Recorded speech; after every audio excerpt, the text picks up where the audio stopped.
తిరుప్పావై 5వ పాసురం.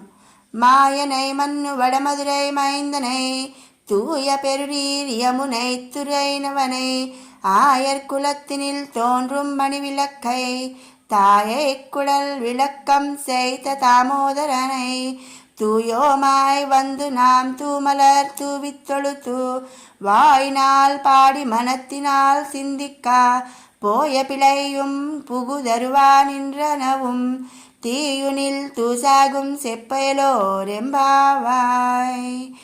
మనం ఈ వ్రతమును సక్రమముగా పూర్తి చేసి ప్రయోజనమును పొందుటకు వెనుక మనము చేసిన పాపముల ఆటంకములు కావచ్చునని భయపడనవసరము లేదు.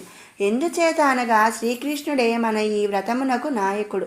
అతని గుణములు ఆశ్చర్యకరములైనవి, అతని పనులు అట్టివే. ఉత్తరమున మధురానగరమునకు నిర్వాహకుడుగా జన్మించినాడు అతడు. నిర్మలమైన జలము గల యమునా నది ఒడ్డున నివసించుచు మన కొరకు యదకుల మందవ అవతరించిన మహానుభావుడు. తన పుట్టుకచే యశోదకు శోభను సమకూర్చిన మహాత్ముడు.